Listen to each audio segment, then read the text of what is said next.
ज्येष्ठस्तत्तदेवेतरो जनः सयत् प्रमाणम कुरुते लोकस्तदनुवर्तते। प्रातः काल उठकर प्रभु देखो, जब मुनि के चरणों में लाके महाराज ने प्रणाम कराया, स्वयं प्रणाम किया चारों, और महर्षि विश्वामित्र ने जब भगवान राम का स्वरूप देखा तो मुनि चरणन मेले सुतचारी कर राम देख मुनि देह विसारी। प्रभु राम का सौंदर्य देखते ही महर्षि विश्वामित्र अपने आप को भूल गए। कठिन तपस्या में जिनका ध्यान करते रहे, जो ध्यान में ना आए, आज वो नेत्रों के सामने खड़े हैं। आंखों में जल भरे आया विश्वामित्र के, बार बार पोंछते हैं पर आंसू रुक नहीं रहे। महाराज दशरथ बड़े गदगद थे कि देखो मेरा राम कितना सुंदर है, महात्माओं के हृदय को भी पिघला देता। इनसे आशीर्वाद ले लूं ताकि मेरा राम जुग जुग जिए, मेरे राम को कुछ न हो। भगवान कैसे पधारे आप?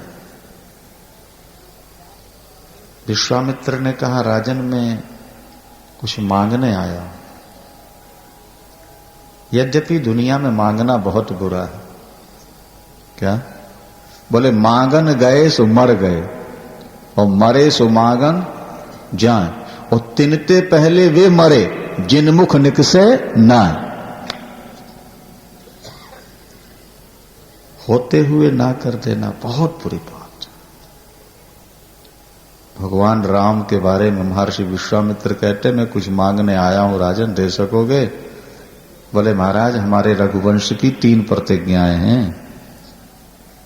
रघुवंश की, हमारा रघुवंशी एक तो युद्ध में पीठ नहीं दिखाते, रघुवंशी पर नारी पर दृष्टि नहीं डालता, और रघुवंशी दरवाजे पर आए को ना शब्द नहीं देता।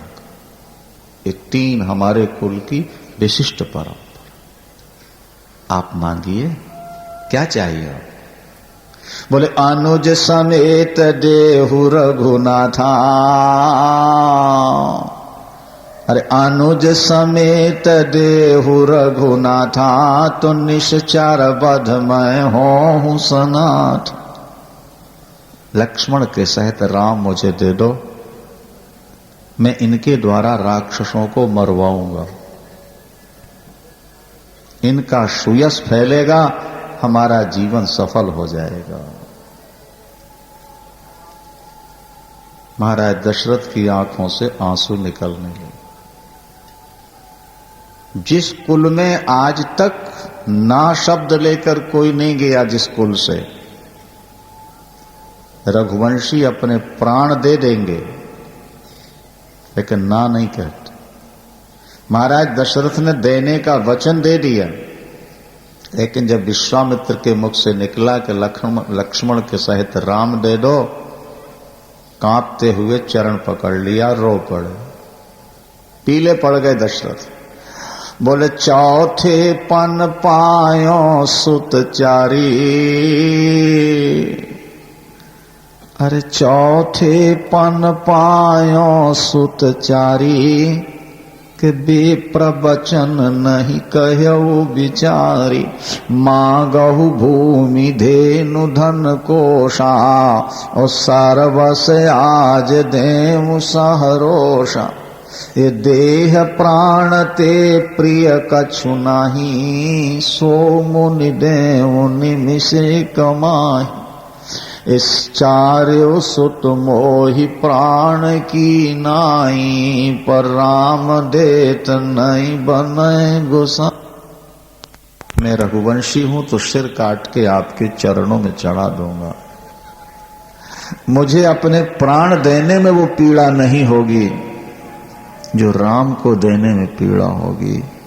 चार्यो सुत मोहि प्राण की नाई, पर राम देत नहीं बने गुसा। आगे आप सुन पाओगे महाराज, कैकेयी को जब भगवान महाराज दशरथ ने वरदान देने कह दिया, और जब मांग लिया कि तापस वेश विशेष उदासी, और 14 वर्ष राम वनवासी, तो अयोध्या कांड में पढ़ो महाराज दशरथ ने कैकेयी के चरण पकड़ लिए। पत्नी के चरण पकड़ना कोई बहुत समझदारी नहीं है, क्या समझ, लेकिन इतनी वेदना, इतनी पीड़ा हुई महाराज दशरथ को वनवास का शब्द सुनते कि मानो उन्होंने चरण पकड़ के भीख मांगी, चरणों में सिर रख दिया, ये कहते हुए कि माथ मांग अब ही द्यों तो ही, अरे माथ मांग अब ही द्यों तो ही, पर राम विमुख जन मारस मोहि।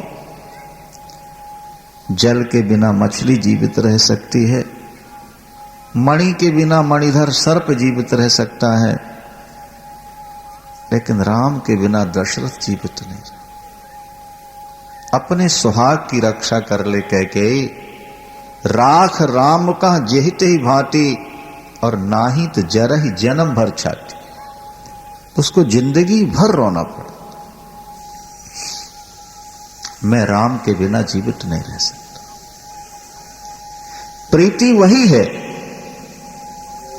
जहां नीति भी छूट जाए, जहां धैर्य का बांध टूट जाए। अच्छा, विश्वामित्र को इस बात का दुख नहीं लगा कि दशरथ जी ने देने को कहा और नाट क्यों रहे, नहीं क्यों कर रहे हैं। उनको ऐसा लगा कि जब मैंने दर्शन किया और मेरे आंसू निकल आए और मेरा हृदय इतना गदगद हुआ, तो जिनके बेटे बनकर के आए उनके अंदर कितना प्यार न होगा। अगर ये ना ही करते हैं तो ये इनके हृदय के भाव के कारण है, इतना प्यार है। वशिष्ठ जी को बुलवाया गया। वशिष्ठ जी ने कहा, देखो राजन, ये तुम्हारे पुत्र नहीं है, ये तो जगत पिता है, परमात्मा है। और एक बात और सुन लो, श्रृंगी ऋषि ने यज्ञ किया, आपको 4 बेटे मिल गए, और विश्वामित्र यज्ञ की रक्षा के लिए 2 मांगने आए हैं, तो 4 पाके कम से कम 2 तो दे ही देना चाहिए ना तुम्हें, क्या? अगर ईश्वर ने आपको संपत्ति दी है तो ईश्वर के लिए कुछ तो लौटाना चाहिए। आज व्यक्ति सारी संपत्ति का मालिक बन के बैठ जाता है। हम कहा करते हैं कि अगर आपकी फैक्ट्री में 10 व्यक्तियों के शेयर हैं, नहीं, और उसमें 25 लाख रुपया प्रॉफिट हुआ, 50 लाख,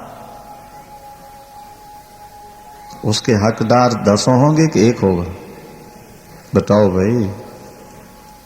हाँ, 10 ही होंगे ना। तो ये आपका शरीर एक फैक्ट्री है, इसमें जो इंद्रियां हैं ये सब शेयर हैं आपके। अगर आंख ना होती तो आप रास्ता कैसे देखते, कलम लेके लिखते कैसे, और कान ना होते तो आप सुनते कैसे, पैर ना होते तो आप चलते कैसे, हाथ ना होते तो आप कार्य कैसे करते। अगर सूर्य भगवान प्रकाश न देते तो हम अंधेले में भटक जाते। चंद्रमा शीतलता न देता तो अनाज में बीज नहीं पड़ना था। यदि परमात्मा वायु न दे, जल न दे, तो हम जीवित रह सकते हैं? तो हमारे जीवन को सुरक्षित रखने के लिए कितने लोग लगे, कितने देवता लगे हैं। इस शरीर पर अनेकों का अधिकार है कि नहीं? तो फिर इस शरीर से जो हमने कमाया उसका कुछ हक उनको मिलना चाहिए कि नहीं मिलना चाहिए? बोलो। और जब हम सारी कमाई अपने बेटों के लिए संभाल के रखते हैं तो वो देवता कुपित होकर के हमारे बेटों को नालायक बना देते हैं, घर में रोग पैदा कर देते हैं, केस पैदा कर देते हैं, हमारा जीवन अशांत हो जाता है। हम स्वयं सब कुछ नहीं कर रहे, हमको देवता सहयोग देते हैं तब हम कुछ कर पाते हैं। तो वशिष्ठ जी ने समझाया कि यज्ञ से तुमको 4 मिले और यज्ञ की रक्षा के लिए 2 मांगने आए हैं तो दे दो।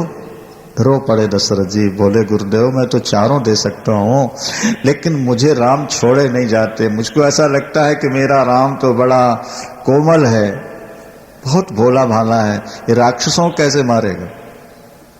वशिष्ठ जी ने कहा, महाराज ये तो आपका वात्सल्य स्नेह है, राक्षसों को मारने के लिए राम को बाण नहीं चलाना पड़ता, ये तो खाली अंगुली हिला दें तो दुनिया के सभी राक्षस मर जाएंगे। मैं गारंटी लेता हूं आपके राम लक्ष्मण दोनों वापिस आ जाएंगे। अगर मुझ पर विश्वास है तो दे दो विश्वामित्र को। अब क्या करते दशरथ जी? भगवान राम का हाथ पकड़ा, विश्वामित्र के हाथ पर रखते रखते फिर रो पड़े। वो धैर्य का बांध टूट गया। जहां ज्यादा प्रीति होती है ना, व्यक्ति संभाल नहीं सकता। राम का हाथ विश्वामित्र के हाथ देते देते क्या बोल पड़े? बोले मेरे प्राणनाथ सुत दो, मेरे प्राणनाथ सुत दो, कि तुम मुनि पिता आन नहीं को। हे नाथ, ये दोनों मेरे प्राणों के स्वामी हैं। आज के बाद जब तक ये लौट कर नहीं आएंगे, आप इनके पिता हो या आपके बेटे हैं। जैसे पिता अपने बेटे को संभालता है, ऐसे इनको संभाल लीजिएगा। अरे जब जनकपुर से पत्र आया है महाराज, वो तो आगे का विषय है। तो राजाओं के यहाँ की पद्धति ये होती है कि वो तो सिंहासन पर बैठे रहते हैं, और जब कोई पत्र आएगा तो पहरेदार ला के मंत्री को देता है, और मंत्री खोल करके पढ़ के सुनाता है। राजा कुछ नहीं करता। लेकिन रामायण में लिखा कि जब जनकपुर से पत्र आया ना कि राम ने धनुष तोड़ दिया, विश्व विजय प्राप्त की विश्व, तो जैसे ही संदेश वाहक ने ये कहा कि हम जनकपुर से राम का संदेश पत्र लेकर आए, तो महाराज स्वयं सिंहासन से उठ के दौड़ पड़े, और मंत्री ले उससे पहले ही राम ने, दशरथ जी ने अपने हाथ में ले लिया नहीं, और खोला। और जैसे ही खोला, राम का संदेश है, बस गला भर आया, आंखों से अश्रु की धारा, गला रुक गया, हृदय में राम प्रकट हो। राम लखन उर कारबार चिट्ठी, कि रही गए कहत न खाटी मीठी।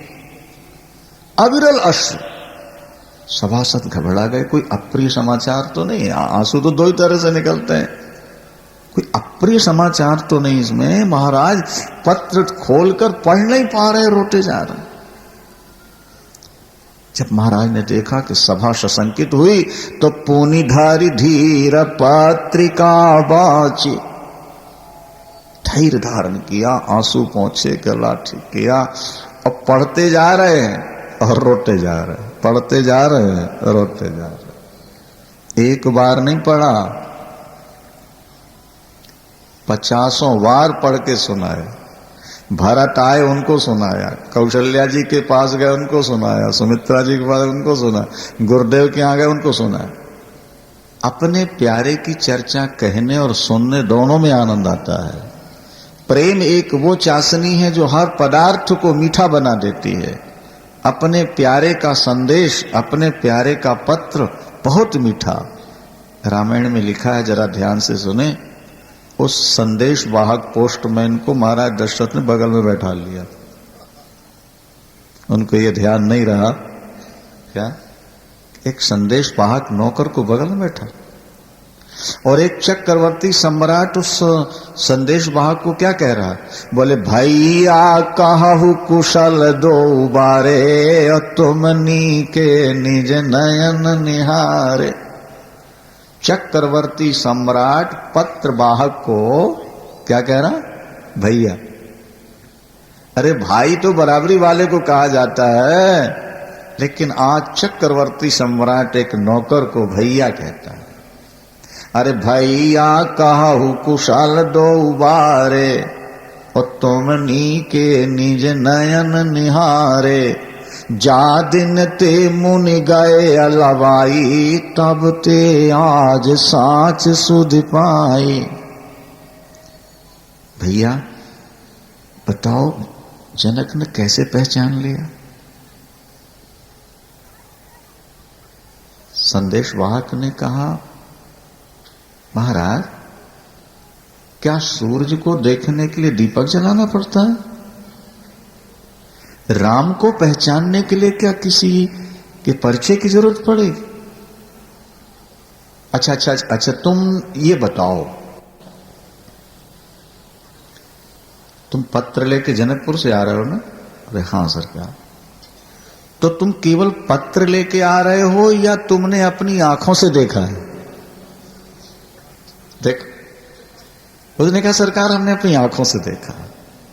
बोले हम नहीं मानते। अरे हम कह रहे हैं सरकार हमने देखा, आप कहते हो हम नहीं मानते। महाराज बोले कि अगर तुम परिचय दे दो तो हम समझ जाएंगे कि तुमने देखा है।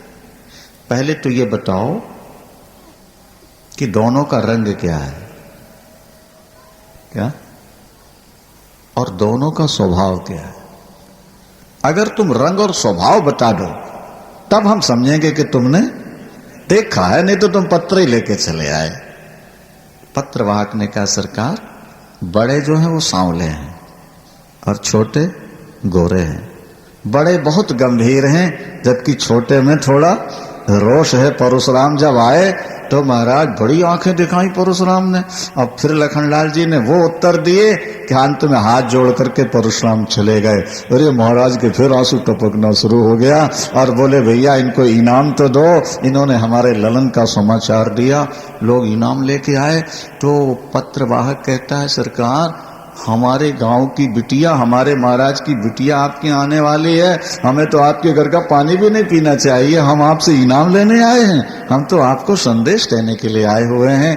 और ये लोग धन्य धन्य करने लगे। भाई जैसे जनक वैसे ही उनके सेवक, देखो क्या आनंद की वर्षा। प्रेम की भाषा अलग होती है। अगर आपका बेटे के प्रति प्यार है तो जब बोलोगे तो शहद टपकने लगते, काका बेटा, कितना प्यार।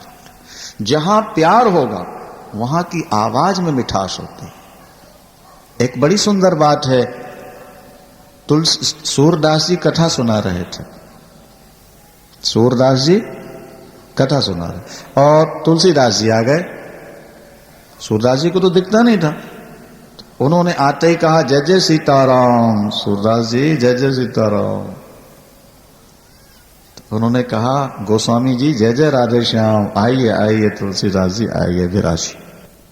सूरदास जी कथा सुना रहे और तुलसीदास जी आ गए।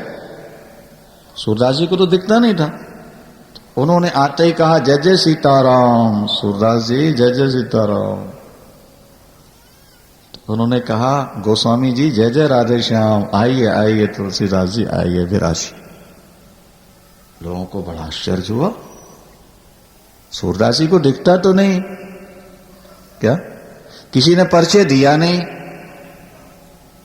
इन्होंने जय जय सीताराम कहा, उन्होंने जय जय राधे श्याम कहा और बोला आइए तुलसीदास जी आइए।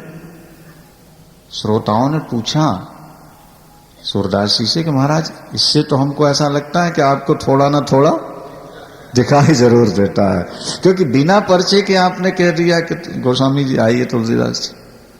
तो सूरदास जी ने आंखों में जल भर के कहा भैया मुझे दिखाई नहीं देता। तो फिर आपने पहचाना कैसे? बोले जब इन्होंने जय जय सीताराम कहा तो इतना मीठा जय जय सीताराम शब्द निकला, मैं समझ गया कि इस समय तुलसी को छोड़ इतना मीठा सीताराम कहने वाला कोई होगा नहीं। तुलसीदास आ गए। क्या इतना मीठा सीताराम कहने वाला इस समय तुलसी को छोड़कर, प्यार में बड़ी मिठास होती है। सिंघिनी ने बच्चा दिया है, भूखी है, कोई जानवर दिखाई नहीं देता और बच्चा सामने रखा है, वो भी तो मांस का लोथड़ा ही जैसा है ना। अपने बच्चे को चाट रही है लेकिन खा नहीं सकती। क्यों? अरे वो भी तो जानवर है, उसका भी तो मांस है। नहीं, जहां प्यार होता है वहां बैर नहीं हो सकता। भूखी मर रही है लेकिन बच्चे को चाटती है, खाती नहीं। आपका जब प्यार हो जाएगा ईश्वर से और जब संसार के कण कण में ईश्वर दिखने लगेगा तो फिर कहीं विरोध नहीं रहेगा, कहीं कोई दुख नहीं होगा। ये जितनी भी आज समस्याएं आपके प्रांत में, देश में या विश्व में हैं, ये केवल प्रेम की कमी के कारण है, अध्यात्म ज्ञान की कमी के कारण है। अगर ये प्रभु का दिव्य प्रेम जीवन में उतर आए तो ये कलह, ये अशांति, ये लूटमार, ये खून खराबा सब समाप्त हो जाए। सब नर करहि परस्पर प्रीति और चला ही स्वधर्म निरत श्रुति। सब नर करें परस्पर प्रीति, परस्पर एक दूसरे से प्यार जाग जाएगा। व्यक्ति का स्वार्थ लड़ाता है, ईश्वर का प्रेम मिला देता है। महर्षि विश्वामित्र लेके भगवान राम को चले, रास्ते में ताड़का आई है। विश्वामित्र ने कहा राम ये आ रहे हैं, इसी के बेटे बाधा डालते हैं। राम ने एक बाण खींचकर मारा, ताड़का समाप्त हुई, उसकी आत्मा निकली। भगवान ने विमान पर बैठाला और कौशल्या को जहां भेजना है बाद में, ताड़का को वहां पहले भेज दिया। देवता पुष्प वर्षा के बाजे बजाए और जय जयकार। एक ही बाण प्राण हर लीना और दीन जानते ही निज पद। महर्षि विश्वामित्र के यज्ञ की रक्षा करते हैं प्रभु। संक्षेप में सुने। सुबाहु को तो भगवान ने पावक सर से मारा, अग्नि बाण से मारा, और मारीच को बिना फर का बाण मार के समुद्र के किनारे गिरा दिया। अब प्रश्न खड़ा होता है कि अगर सुबाहु को राम ने बाण से मारा, अग्नि बाण से, तो मारीच को क्यों नहीं मारा? बोले प्रभु को तो सब पता है ना, यही तो भूमिका निभाने वाला है ना, मृग बन करके यही सामने आएगा, सीता हरण इसी के माध्यम से होना है। अगर यहां मार देंगे तो मृग कौन बनेगा? इसलिए राम ने मारीच को नहीं मारा, बिना फर का बाण मार करके समुद्र के किनारे। महर्षि विश्वामित्र ने कहा जनकपुर में धनुष यज्ञ हो रहा है, भगवान राम साथ चलने को तैयार हो, क्योंकि यज्ञ की रक्षा के लिए आए हुए हैं ना। तो धनुष यज्ञ सुनि रघुकुल नाथा और हरसि चले मुनिवर के साथा। मार्ग में एक आश्रम दिखाई पड़ा जिसमें कोई जीव जंतु नहीं थे, पशु पक्षी भी नहीं थे, निर्जन पड़ा था। आश्रम बड़ा सुंदर, एक निर्जन था। एक प्रतिमा पड़ी है, पत्थर, पाषाणमयी प्रतिमा, नारी के रूप में। प्रभु सब जानते हैं, लेकिन फिर भी पूछते हैं गुरुदेव ये क्या है? इतना सुंदर उपवन और पशु पक्षी भी नहीं इसमें आश्रम में। विश्वामित्र ने कहा राम ये गौतम का आश्रम है। ये पाषाण प्रतिमा जो तुम्हें दिख रही है ये अहिल्या है, अहिल्या। गुरुदेव ये पत्थर क्यों हो गए? राम जवानी बड़ी खतरनाक होती है। जवानी में न चाहते हुए भी व्यक्ति से पाप हो जाते, काम क्रोध बड़े शत्रु। एक गौतम की पत्नी अहिल्या परम सुंदरी थी, जवानी। देवराज इंद्र की आंखें इस पर लग गईं और दोनों में प्यार हो गया। और गौतम जब संध्या करने गए तब ये गौतम बन के आ गए, और जब वापिस लौट रहा था तब तक असली गौतम आ गए। मेरे रूप में तू कौन है? इंद्र घबरा गया और अपने रूप में प्रकट हुआ। लज्जा से सिर झुका हुआ है। अहिल्या का भी सिर झुक गया। हमारे गुरुदेव कहा करते थे संसार में ऐसा कोई वृक्ष नहीं जिसमें हवा न लगी हो। इसी तरह दुनिया में कोई ऐसा इंसान नहीं जिससे कोई गलती न हुई। किसी की गलती प्रकट हो जाती है और किसी की छुपी रहती। गौतम जी ने श्राप दे दिया, जा पत्थर हो जा। ऋषि पत्नी होकर विषयों के लिए पागल बनने वाली पत्थर हो जा। तू देवराज इंद्र होकर के मनुष्य की पत्नी पर आसक्त हुआ, तेरे सारे शरीर में भग हो जाएंगे। बड़ा रोया, चरणों में गिरा, वरदान दिया तप करो ये नेत्र के रूप में बदल जाए। अहिल्या रोई, मैंने गलती की और मुझे पत्थर बनना पड़ रहा है। एक छोटी सी गलती का फल है पत्थर बनना। इतने दिनों तक आपकी सेवा की, उसका फल क्या मिलेगा? संत की सेवा व्यर्थ तो नहीं जाती। आप तो मेरे पति संत हो, मेरा उद्धार होगा कभी कि नहीं? गौतम ने कहा जरूर होगा। राम का नाम है पतित पावन, रघुपति राघव राजा राम पतित पावन। पतित कहते हैं जो नीचे गिरा हुआ है, जो पापों से सना हुआ है वो पतित कहलाता है। और उस पतित को जो पवित्र कर दे उसका नाम पतित पावन। तुम राम का चिंतन करो, परमात्मा राम तुम पर कृपा करेंगे। जिस दिन उनके चरणों का स्पर्श हो जाएगा उसी दिन हम तुमको ले आएंगे। ध्यान से सुनिए बात को। अहिल्या पाषाण प्रतिमा बनकर परमात्मा का चिंतन कर रही है। सीताराम सीताराम सीताराम सीताराम सी।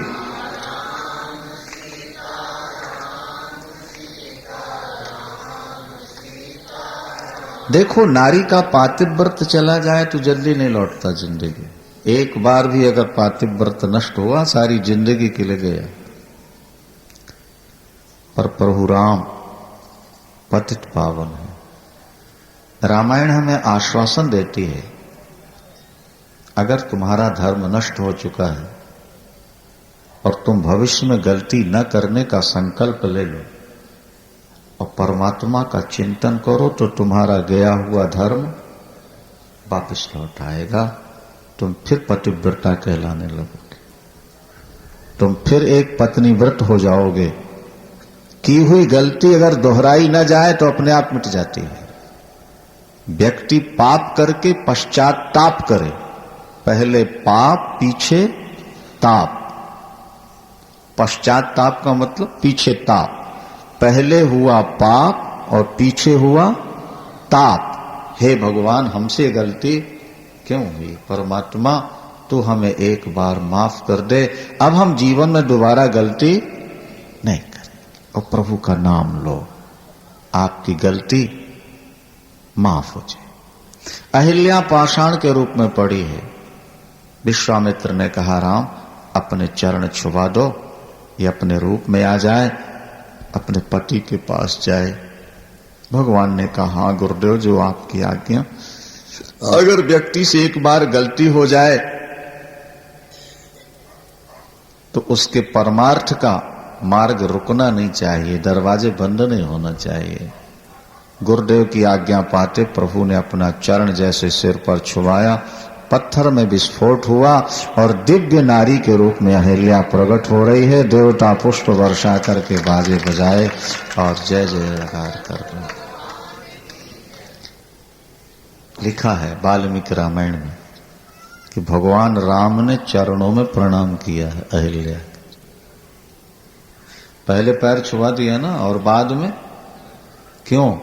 बोले ऋषि पत्नी है, मेरे पैर छू गए, पाप लग गया, इसलिए प्रणाम करके पाप धो रहा हूं।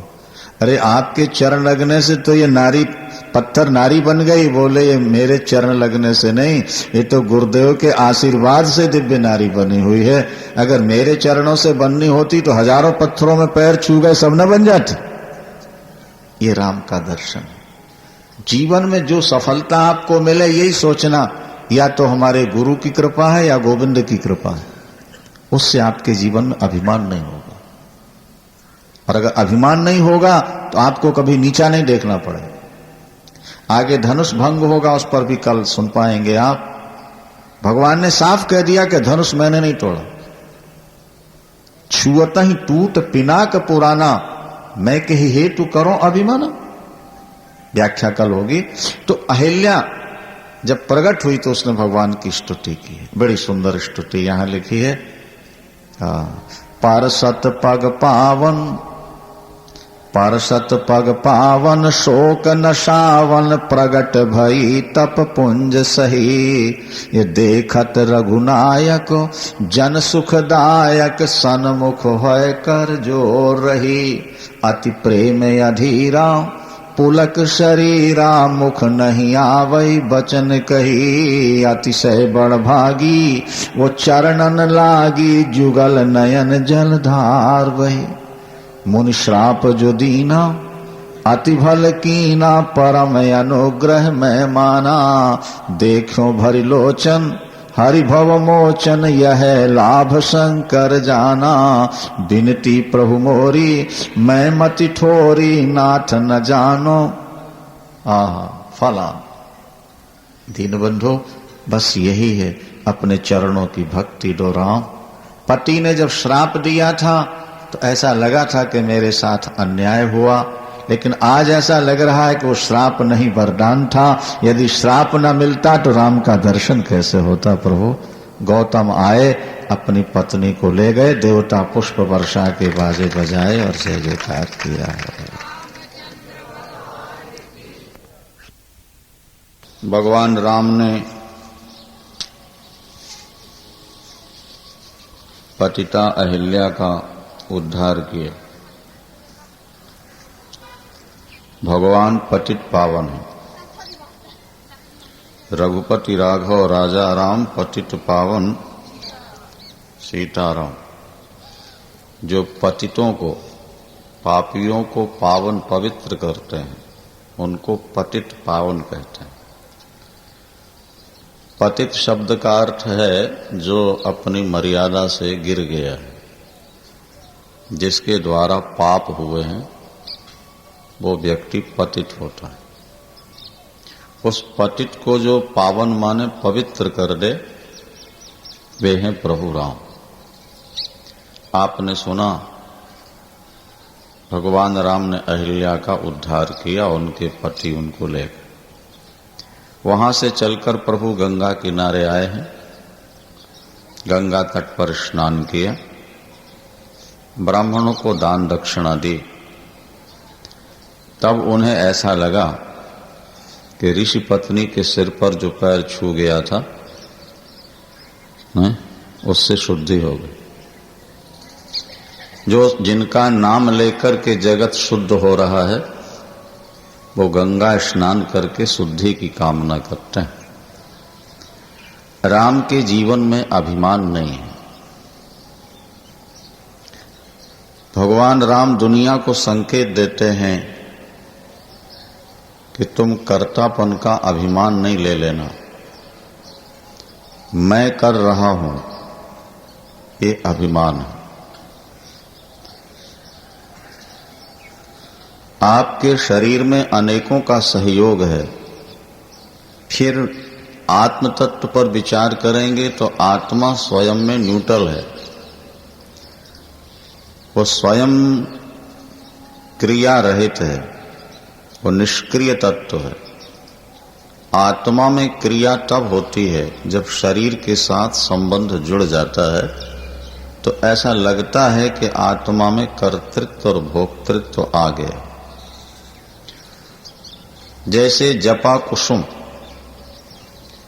लाल कागज में या लाल पुष्पों में अगर स्फटिक मणि रख दी जाए तो मणि भी लाल लाल दिखाई देती है। तो जिस समय मणि लाल दिखाई दे रही है उस समय भी वो अपने आप में सफेद ही है। स्फटिक मणि का रंग सफेद होता है, तो जिस समय वो लाल दिख रही है उस समय भी अब सफेद है। क्योंकि यदि पुष्पों का या कागज का रंग उसमें भिड़ जाए तो फिर निकलेगा कैसे।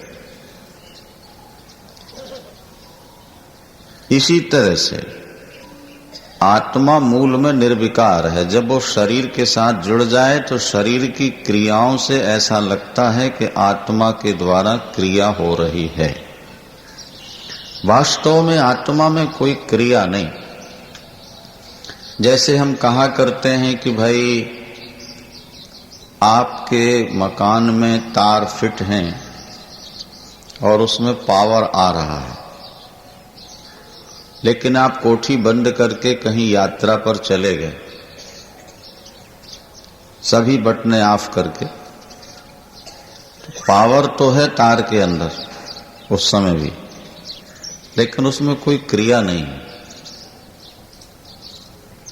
क्या? वो निष्क्रिय तत्व है। पावर में क्रिया तब प्रारंभ होती है जब वो किसी यंत्र के साथ जुड़ जाता है। इसी तरह मूल में आत्मा निष्क्रिय तत्व है। नहीं, जब शरीर में आ जाए तो क्रिया प्रारंभ हो जाती है। इसलिए आप देखेंगे कि जब व्यक्ति सो जाता है और शरीर बिल्कुल शून्य हो जाता है, उस समय आत्मा तो है लेकिन क्रिया नहीं। सही अर्थों में आत्मा का वही स्वरूप है जो सुषुप्ति में, निद्रा में आपको अनुभूत होता है। समाधि और निद्रा में थोड़ा सा अंतर है। निद्रा में व्यक्ति जगत को भूलने के साथ साथ अपने को भी भूल जाता है, जबकि समाधि में व्यक्ति जगत को भूलकर अपना ध्यान रखता है। समाधि में स्वयं को नहीं भूल पाता और सुषुप्ति में व्यक्ति स्वयं को भी भूल जाता है। इसीलिए शास्त्र कहते हैं कि आप आत्मा में कभी कर्तापन का आरोप न करो, मैंने ये किया। अच्छा, जब पुण्य कर्म का फल आप नहीं लेंगे, पुण्य कर्म के कर्ता आप नहीं बनेंगे, तो पाप कर्म का फल भी आपको नहीं मिलेगा। जब आप ये चाहते हैं कि पुण्य कर्म का फल हमें मिले, तो फिर पाप कर्म का फल भी आपको साथ भोगने पड़ेगा। जिसने पुण्य का फल नहीं चाहा, उसको पाप का फल कभी नहीं लगता। ये आप समझ लीजिए। इसलिए शास्त्र कहते हैं, संत कहते हैं, कर्म करो, फल की इच्छा नहीं रखो। भगवान राम जनकपुर पहुंचते हैं। महाराज जनक मंत्रियों को लेकर के महर्षि विश्वामित्र का स्वागत करने आए। उस समय प्रभु फुलवाई देखने चले गए थे। लौट के जब आए, सब उठकर खड़े हो गए। प्रभु का वो दिव्य सौंदर्य जब महाराज जनक ने देखा, उनके शरीर में रोमांच हो गया, नेत्रों में जल आ गया। गदगद कंठ महर्षि विश्वामित्र से कहने लगे, मुनिवर, ये दोनों कौन हैं? मुनिकुल तिलक कि नृपकुल पालक, ये कौन है?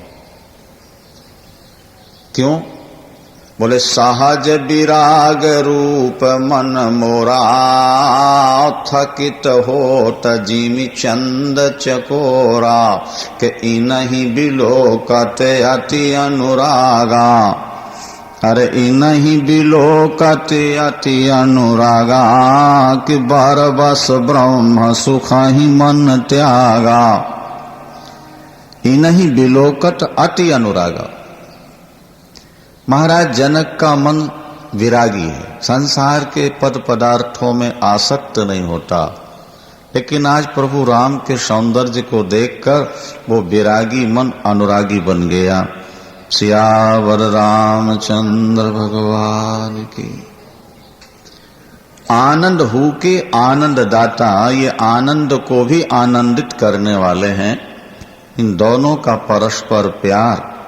महाराज जनक कहते हैं कि संसार के नाम और रूप को मिथ्या समझने वाला मेरा मन आज इनको देख करके निराकार ब्रह्म से हटकर इनमें लग गया। निराकार से साकार सुंदर है। बोलो सियावर। नहीं, मूल तत्व भले निराकार हो, लेकिन साकार सुंदर बहुत हो। रामायण में एक चौपाई आती है कि वही कमल का बीज तालाब के अंदर पड़ा है, हाँ, और पुष्प नहीं खिला, तो वो ज्यादा सुंदर लगेगा कि जब पुष्प निकल आए तो ज्यादा सुंदर हो? अरे पुष्प आ जाए, बीज यदि है तो उसकी उतनी शोभा नहीं होती। फूले कमल, रामायण में लिखा, फूले कमल सोह सर कैसा, कि निर्गुण ब्रह्म सगुण भय जैसा। जब तालाब में पुष्प खिलते हैं तो तालाब की शोभा ऐसे बढ़ जाती है, बोले जैसे निराकार ब्रह्म साकार बनकर के सुंदर लगने लगता है। निर्गुण ब्रह्म सगुण भय जैसा। एतावता सगुण साकार परमात्मा की उपासना सनातन धर्म में अनादिकाल से प्रचलित है। और अगर आप समझ पाएं तो एक थोड़ा गहरी बात है, बिना साकार के निराकार समझ में भी नहीं आता। देखो, हम जिसको बोलते हैं का खा गा, नहीं, ए बी सी डी, ये तो एक ध्वनि है, नहीं? उस ध्वनि को समझाने के लिए हम एक आकृति बनाते हैं। तो जब तक अक्षर साकार लिखे न जाए सामने, तब तक वो निराकार हमारे अंदर में समझ में आ ही नहीं सकता। शब्द निराकार है, ध्वनि निराकार है, लेकिन उस ध्वनि को समझने के लिए साकार अक्षरों का सहारा लेना पड़ता है, नहीं? इसी तरह परमात्मा मूल में निराकार है, ठीक है, लेकिन उसको समझने के लिए सगुण साकार राम और कृष्ण का सहारा लेना पड़ेगा। जब तक आप साकार का सहारा नहीं लोगे, तब तक आपको परमात्मा का बोध नहीं हो। इसलिए महाराज जनक जो निराकार का चिंतन करते थे, आज भगवान राम के साकार रूप को देखकर मोहित हो गए और कहने लगे कि इनहि बिलोकते अति अनुरागा, के बार बस ब्रह्म सुख ही मन त्यागा। अंत में ले जाकर के महर्षि विश्वामित्र ने कहा, राजन, ये केवल आपको प्रिय नहीं लगते, ये तो प्राणी मात्र के प्यारे हैं। ये प्रिय सब ही जहां लग प्राणी, और मन मो सुखा ही राम सुनु वाणी। ले जाकर के एक सुंदर स्थान में भगवान राम और महर्षि विश्वामित्र को ठहराया गया है। सायंकाल लखनलाल जी नगर देखना चाहते थे, पर संकोच था। बड़ों का संकोच होना चाहिए। अगर बहू सास को ससुर को जवाब देने लगे तो समझ लो घर में नरक आ गया। पुत्र अगर पिता को बार बार जवाब देने लगे, बात काटने लगे, तो समझ लेना घर में शांति नहीं रहेगी। जब तक बड़े का संकोच नहीं होगा, नहीं, तब तक परिवार व्यवस्थित नहीं रहेगा। जहां सुमति तहां संपत्ति नाना, और जहां कुमति तहां विपत्ति निधा। अब देखिए, लखनलाल जी जनकपुर देखना चाहते हैं,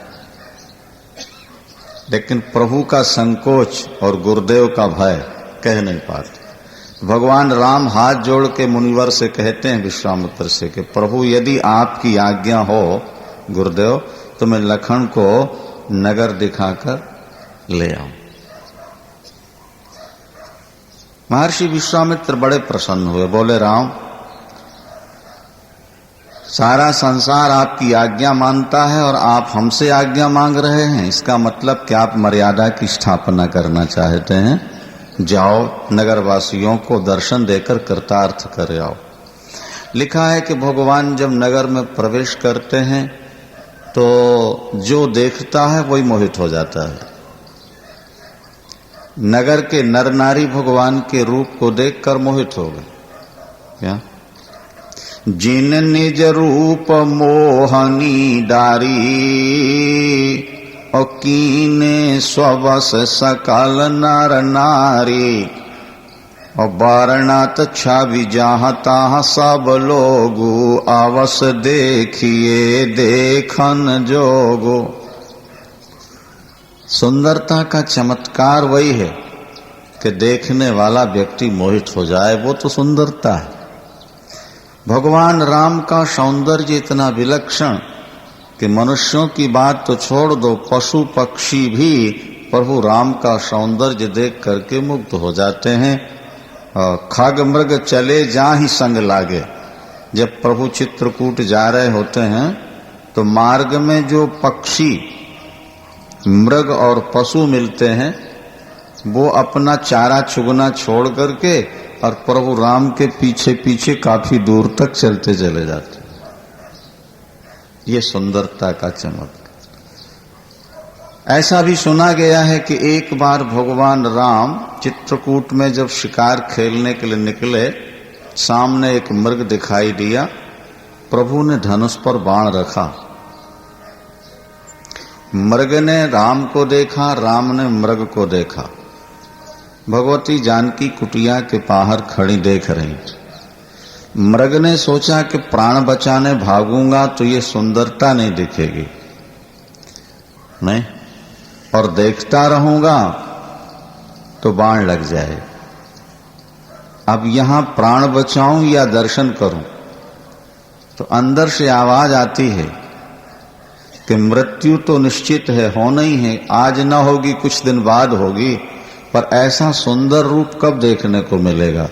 तो वहां लिखा है कि मृग दौड़ता हुआ राम के पास ही आ गया और बाण की नोक में अपनी नाक लगा करके आंखों में आंसू भरे भगवान राम को देख रहा है, दर्शन कर रहा है। मानो वो कह रहा था कि राम तुम मुझे भले मार दो, पर जब तक जीवित रहूंगा तुम्हें देखना नहीं छोड़ूंगा। सियावर। तो सिया जी पीछे से आ गई और मृग के गले में हाथ डाल दिया। बोले प्रभु इसको तो मारना नहीं होगा। भगवान ने कहा ठीक है, नहीं मारा। वो अपनी कुटिया में लाके रख लिया आश्रम। ये भी लिखा है कि भगवान राम 14 वर्ष वन में रहे, किसी जानवर ने, सांप ने, बिच्छू ने, मच्छर ने कभी राम को काटा ही नहीं। सांप के ऊपर पैर पड़ जाए ना तो वो काटता नहीं था, पैर चूम लेता था। भगवान राम कितने नम्र हैं। प्रसंग बड़ा सुंदर है ये। यद्यपि परशुराम भी अवतार हैं और राम भी हैं, लेकिन जितनी पूजा राम की हुई परशुराम की नहीं हुई, क्योंकि परशुराम ने फरसा उठाया तो फिर नीचे रखा ही नहीं। भाई अगर इनका नाम परशुराम है, परशुराम नाम क्यों है? क्योंकि फरसा साथ में रखते थे। तो फिर इनका नाम धनुष राम होना चाहिए, क्योंकि ये धनुष रखते हैं, लेकिन इनका नाम केवल राम है। इसलिए कि जब जरूरत पड़ी है तब इन्होंने धनुष उठाया, पर परशुराम जी ने फरसा उठाया तो रखा ही नहीं था। और इसीलिए आज वो पूजा नहीं है परशुराम की जो भगवान राम की है। अंत में तो परशुराम राम को ही मारने के लिए तैयार होगा कि तेरा भाई जो कुछ कह रहा है तेरी सम्मति से कह रहा, और तू हाथ जोड़ता है, उड़ा फरसा मारने। भगवान राम ने सिर झुका लिया।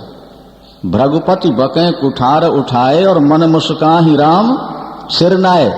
प्रभु ने सिर, उन्होंने कहा महाराज आप तो ब्राह्मण हो, आपके चरणों में हमारा बार बार प्रणाम ही है। हम तो क्षत्रिय कुल के हैं और ब्राह्मणों के भक्त हैं। हमारे कुल में ब्राह्मणों पर कभी शूरवीरता नहीं दिखाई जाती। अपनी छाती दिखा दी, इसमें भृगुलता अंकित थे। क्या हमारा तो स्वभाव है ब्राह्मणों की सेवा करना। मारत हो पांव पर ये तुम्हारे, आप मारो हम आपके पांव पड़ते हैं। बाकी ये मत सोच लीजिए आप कि हम कमजोर हैं। ये कमजोरी से हाथ नहीं जोड़ते। अगर काल भी एक बार ललकारेगा तो रघुवंशी पीठ नहीं दिखाता है। हम तो केवल ब्राह्मण के नाते प्रणाम, तब समझते हैं कि अरे ये तो कोई तेज तत्व है। अच्छा तो ये मेरा धनुष खींच दो। उनके पास एक धनुष था, उसे अवतारी ही खींच सकता था दूसरे। जब धनुष देने लगे तो धनुष अपने आप चला गया। अरे भाई तुम अपने आप क्यों चले गए राम के हाथ में? क्या बोले पूर्ववर्ती से व्यक्ति को शिक्षा लेनी चाहिए ना। पहले वाला अकड़ा था तो टूट गया, अगर हम भी अकड़ेंगे तो टूट जाएंगे, इसीलिए हम बिना बुलाए चले गए ताकि बच तो जाएंगे। सियावर देत राम आपु चल गयो तो परशुराम मन जाना राम प्रभाव तक पुलक प्रफुल्लित गात। दोनों हाथ जोड़ करके प्रणाम किया और अंत में परशुराम जी ने स्तुति करते हुए क्षमहु क्षमा मंदिर दो भ्राता, दोनों भाई हमें क्षमा करो। वो जो तेज था परशुराम का धनुष के साथ वो भी राम में चला गया, सारे शस्त्र त्याग दिए हैं। और काही जय जय जय रघुकुल केतु के भृगुपति बनहि गए तप हेतु। भगवान राम की जय जयकार करके परशुराम जी चले गए महेंद्राचल पर्वत पर, आज भी वो तप कर रहे हैं। इस तरह क्रोध पर क्षमा की विजय का एक ये उदाहरण है। देखो नदी के किनारे जो वृक्ष खड़े होते हैं वो बाढ़ में बह जाते हैं, और घास लगी होती है वो झुक जाने के कारण बहती नहीं है, बाढ़ कम होगी फिर खड़ी हो जाए। जो झुकता है वो बच जाता है और जो अकड़ता है वो बह जाता है। परशुराम की तरह अकड़ना नहीं, भगवान राम की तरह झुकना सीख लो। सियावर राम। भगवान राम ने अपनी क्षमा सौजन्यता के द्वारा, सरलता के द्वारा परशुराम जी के मन को जीत लिया और अंत में परशुराम जी हाथ जोड़कर क्षमा मांगकर तप करने चले। यहाँ जनकपुर से दूत भेजे जाते हैं अवधपुर, जो चर्चा हम पहले कर चुके हैं। महाराज दशरथ ने पत्र कैसे पढ़ा और कैसे पूछा ये कल सुन रहे थे आप लोग। बारात की तैयारी हुई है और बारात जब चली है तो अनेक प्रकार के शुभ शकुन हुए, और जब जनकपुर पहुंचे हैं मार्ग के सभी नदियों में पुल बनवा दिए थे महाराज जनक ने। जनकपुर पहुंचने के बाद भगवान राम पिता दशरथ को प्रणाम करने आते हैं, और जब भगवान राम और लक्ष्मण ने महाराज दशरथ को प्रणाम किया तो उनको ऐसा लगा कि हमको नया जीवन मिल गया। सोत ही अलाय दुसह दुख मेटे, और मृतक शरीर प्राण जनु भेटे। जैसे मृतक शरीर में दोबारा प्राण आ जाए, इस तरह महाराज दशरथ के जीवन शरीर में नए जीवन का संचार हुआ। भगवान राम को हृदय लगा करके उन्होंने शांति का अनुभव किया, देवता पुष्प वर्षाए और जय जयकार।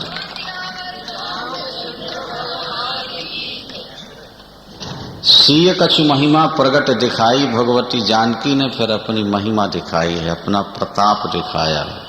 जितने बाराती उतने सेवक।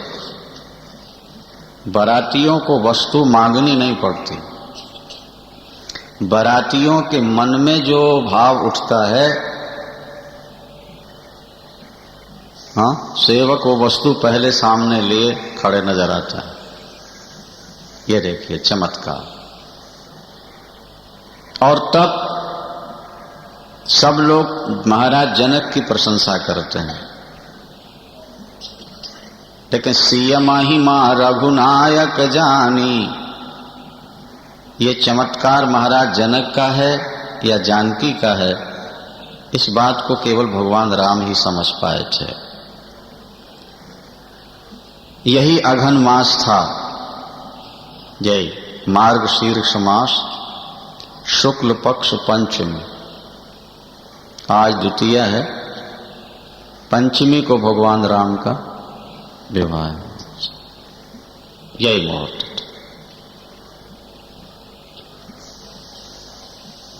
बहुत विस्तार है, संक्षेप में यह बात कह के आगे श्रवण करें। लिखा है कि भगवान राम जब दूल्हा बनकर के घोड़े पर सवार होते हैं तो वो सामान्य घोड़ा नहीं था, मानो कामदेव ही घोड़ा बन के वहां आ गया था। जेहि बार बाजी राम या सवारा, तेहि शारदौ न वर्णय पारा। जिस घोड़े पर प्रभु राम विराजे थे वो घोड़ा सामान्य नहीं था, कामदेव ही घोड़ा बन के आ गया और प्रभु के मन में मन मिलाकर के चलता है। प्रभु मन सही लय लीन मन और चलत बाज छब पाओ। बड़ी सुंदर बात है। काम पर भगवान राम सवार हैं और रावण पर काम सवार। राम और रावण का जो अंतर है बस इतना ही। घोड़े की लगाम अपने हाथ में है, हम जहां चाहें घोड़ा वहां जाए, ये तो काम हमारे अधीन हो गया। और काम सवार हो जाए सिर पर, वो जहां चाहे व्यक्ति को ले जाए, ये रावण का स्वरूप है। काम जहां चाहता है रावण को वहां जाना पड़ता है, और राम जहां चाहते हैं घोड़े को वहां ले जाते हैं। तो भगवान राम का काम उनके बस में है। व्यक्ति के बस में अगर काम होगा तो उससे गलत काम नहीं हो सकता, और जिस व्यक्ति को अपने काम पर अधिकार नहीं होगा उसके द्वारा गलत काम होते रहते हैं। जब भगवान राम दूल्हे बनकर के घोड़े पर सवार होकर चले तो उस पर जो जीन पड़ी हुई थी उसमें मोती और हीरों की झालरें लटक रही थी, और घोड़ा नाचता हुआ चलता है। ऐसा लग रहा है कि तारागणों के बीच में चांद की शोभा हो रही है। सियावर रामचंद्र भगवान। भगवान शंकर ने जब देखा दूल्हा रूप भगवान राम का, तो आज 15 नेत्र सार्थक हो गए भगवान शंकर के। भगवान शंकर के कितने नेत्र हैं? 15। 5 मुख है ना भगवान शंकर के, और 3 नेत्र होते हैं एक मुख में। तो नयन 5 10 अति प्रिय लागे, शंकर राम रूप अनुरागे। भगवान राम का दर्शन करके भगवान शंकर को ऐसा लगा कि आज हमारे 15 नेत्र सार्थक हो गए। और ब्रह्मा जी ने जब दर्शन किया तो पछताने लगे। बोलो क्यों पछताए? सामान्य लोगों से तो ज्यादा है, लेकिन शंकर से तो कम है ना। तो 8 नयन जान पछताने। ब्रह्मा जी पछता गए, हमारे पास कम है। देखो यही संसार की स्थिति है कि व्यक्ति अपने से बड़ों को देखकर दुखी होता रहता है। समझो जरा, अगर अपने से कम वालों को देखता रहे ना तो दुख नहीं होगा। जो मीडियम धनवान होते हैं वो टाटा बिरला की ओर देखते रहते हैं। वो कहते हैं उनसे तो हम पीछे हैं, कम हैं, थोड़ा और कमा लें। अरे भाई उनको क्यों देखते हो? आपसे जो ज्यादा गरीब हैं उनको क्यों नहीं देखते हैं? अगर अपने से ज्यादा गरीबों को देखोगे तो ऐसा लगेगा कि उनसे तो हम अच्छे हैं। अब दुनिया भर के तो 2 ही आंखें होती हैं हर व्यक्ति की, और ब्रह्मा जी की 8 हैं, लेकिन पछता रहे हैं। वो खुश होना चाहिए ना कि लोग 2 नेत्रों से देख रहे हैं और हम 4 गुने ज्यादा है ना। तो 4 गुने ज्यादा होने की खुशी नहीं है, शंकर से हम 50% नहीं समझ में आई बात, पीछे रह गए ना। पछता रहे कि 8 नयन जान पछताने। कार्तिकेय के 12 मुख हैं, 6 मुख हैं, 12 नेत्र हो। तो कार्तिकेय खुश हो रहे हैं कि विधिते देवड़ लोचन लाहो। हम बड़े भाग्यवान हैं कि ब्रह्मा से 1.5 नेत्र हैं हमारे, 8 जोड़े। ब्रह्मा जी शंकर को देख के कहते हैं हमारे कम, और कार्तिकेय ब्रह्मा जी को देख के कहते हैं हमारे 1.5, हम अच्छे। मतलब ये है कि अपने से पीछे वालों को देखने की आदत बनाओ। ये कथा में हमने कई बार आपको सुनाया है कि जब भजन और दान करना हो तो अपने से ज्यादा भजन दान करने वालों को देखो, तो भजन और दान का अभिमान नहीं होगा। लगेगा कि हम इतना कहाँ कर पा रहे हैं, हम तो बहुत थोड़ा करते हैं। समझ में आई बात? नहीं भाई, हम 100 माला जप लेते हैं तो 1000 माला जपने वाले भी तो हैं।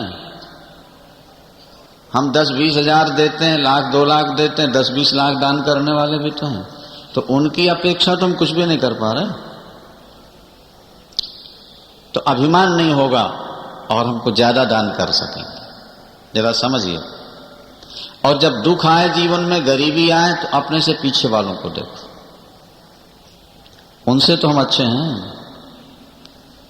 कई बार आपको सुनाया है कि एक व्यक्ति ने दिन भर परिश्रम किया, 4 पैसे कमाए और गन्ना खरीद के चूसता हुआ जा रहा था, गाली देता भगवान को। तो किसी को करोड़ों देता है और किसी को पेट भरने भी नहीं देता। लेकिन जब पीछे मुड़ के देखा तो जो वो गन्ना चूस के फेंकता जा रहा था, एक गरीब उसको उठा के चूस रहा था। तब उसको लगा, करे परमात्मा तेरी बड़ी कृपा है, कम से कम किसी का जूठा तो नहीं चूस रहे।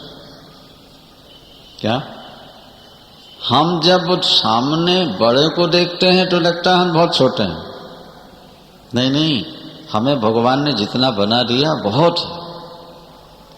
अपने मकान में रह रहे हैं, आराम से भोजन कर रहे हैं और बाल बच्चों के शादी विवाह हो रहे हैं। और क्या करना है भाई? आपके पास शहर में 50 मकान हो तो केवल अभिमान होगा ना, मेरे 50 मकान। रहेंगे तो आप एक ही मकान में, और वो भी एक कमरे में रहना है, और गुजारा तो एक खाट में होना है ना भाई। सोना तो एक ही खाट में, वो भी आधी आजकल होती है नहीं, एक बिस्तर। तो गुजारा तो तुम्हारा एक बिस्तर में हो जाना है। अभिमान जरूर होगा कि हमारे 50 मकान। क्या धनवान ज्यादा रोटी खाते हैं? बोलो भाई, कि ज्यादा कपड़े पहनते हैं? धनवान गरीबों से कम खाते हैं, भूखे नहीं लगते। क्या करेंगे? केवल अभिमान होता मेरे पास इतना धन है। इसलिए हमने कहीं कथा में कहा था कि छोटे व्यक्ति की चिंता छोटी और बड़े व्यक्ति की चिंता बड़ी होती। बड़े ज्यादा सुखी नहीं होते, बड़े ज्यादा टेंशन में रहते हैं, तनाव में रहते हैं। तो अब देखिए, ब्रह्मा जी ने भगवान शंकर को देखा कि उनके 15 हमारे 8 ही तो पछताने लगे।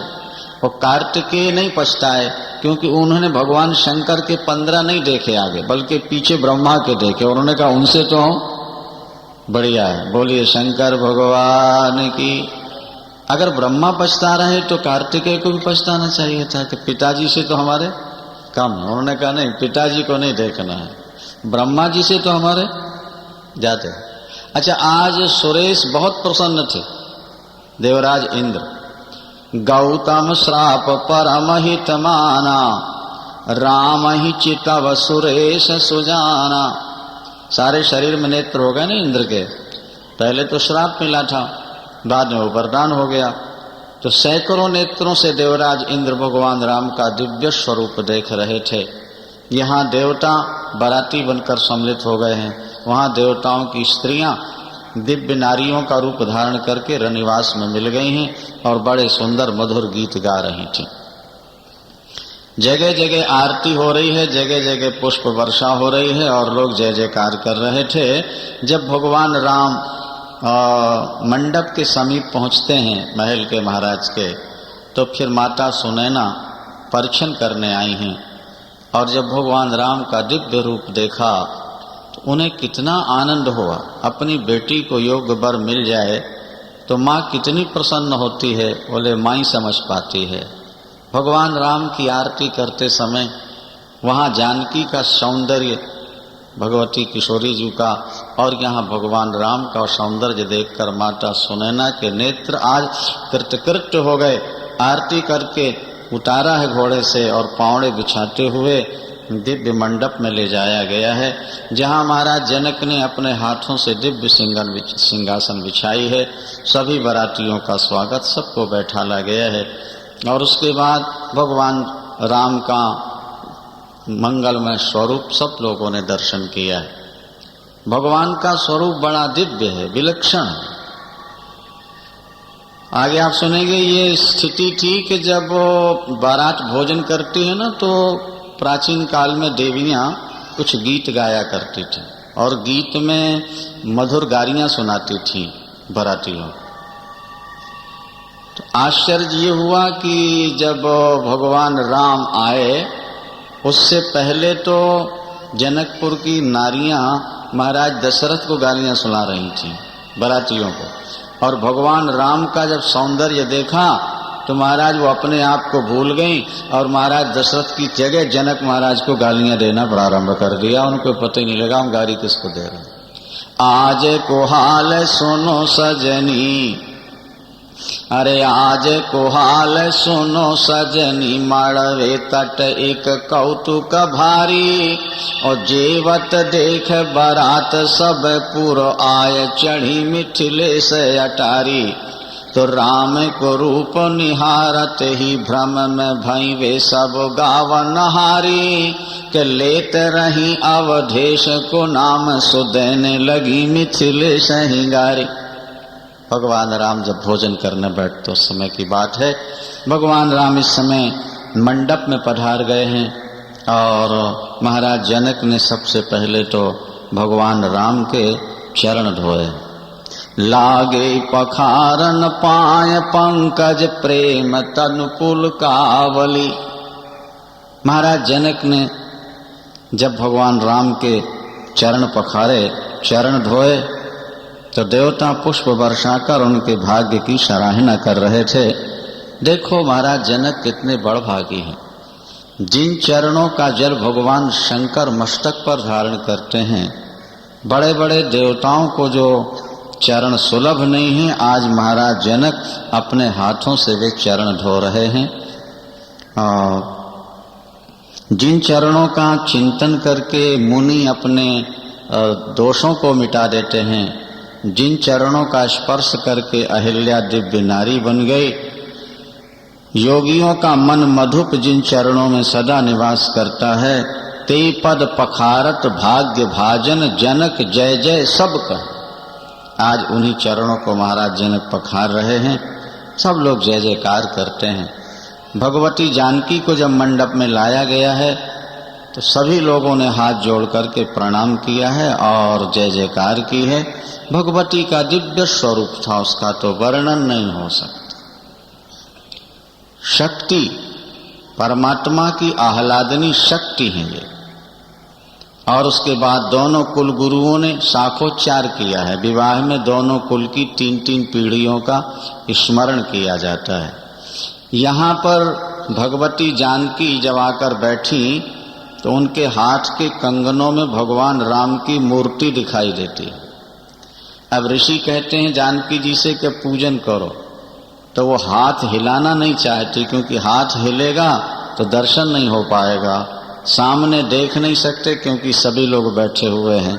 तो चालत न भुज बल्ली, विरह भय वश जानकी लिखा हुआ है, हटाती नहीं। भगवान राम सिया जी का स्वरूप देख करके इतने मुग्ध हो गए कि जब ऋषियों ने कहा कि दुर्गा जी, गणेश गौर का पूजन होता है ना, तो दुर्गा जी को सिंदूर लगाइए, चंदन लगाइए, तो भगवान राम सीता जी को लगाने लगे। सियावर रामचंद्र भगवान।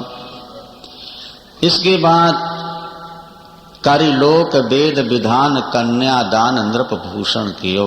महाराज जनक ने लौकिक वैदिक रीति पूर्ण करके और कन्यादान की है। भगवती जानकी का हाथ भगवान राम के हाथों में समर्पित किया। जैसे हिमांचल ने अपनी कन्या भगवान शंकर को दी, जैसे समुद्र ने लक्ष्मी नारायण को समर्पित की, इसी तरह से महाराज जनक ने आज अपनी भगवती जानकी राम को समर्पित की है। हवन हुआ है और उसके बाद गांठ जुड़ी और परिक्रमा हो रही है। तो कुंवारी कुंवर कल भावर देही, नयन लाभ सब सादर लेही, और जायन बरणी मनोहर जोरी, जो उपमा कछु कहव सुथोरी। विवाह में प्रारंभ में जब भावरें पड़ती हैं, लावा फेरे, तो पहले लड़की आगे होती है और लड़का पीछे होता है ना। दुल्हन आगे और वर पीछे। तो आगे भगवती जानकी हैं और पीछे राम जी हैं। जब भावरें पड़ रही थी, जो मंडप बनाया गया था वो मणियों का मंडप था। तो जब भगवती जानकी आगे बढ़ती हैं तो पहले सीता जी की मूर्ति दिखती है खम्भों में और पीछे भगवान राम ऐसा लगता है कि रति और कामदेव अनेक रूप बना करके छुप छुप करके राम विवाह देख रहे हैं। आध्यात्मिक दृष्टि से संतों ने कहा कि आगे भगवती जानकी की मूर्ति दिखती है, माने सीता जी हैं भक्ति और भगवान राम हैं ईश्वर। जिस हृदय में पहले भक्ति आ जाती है उसमें भगवान का प्राकट्य हो जाता है, और जिस हृदय से भक्ति चली जाती है वहाँ भगवान छुप जाते हैं।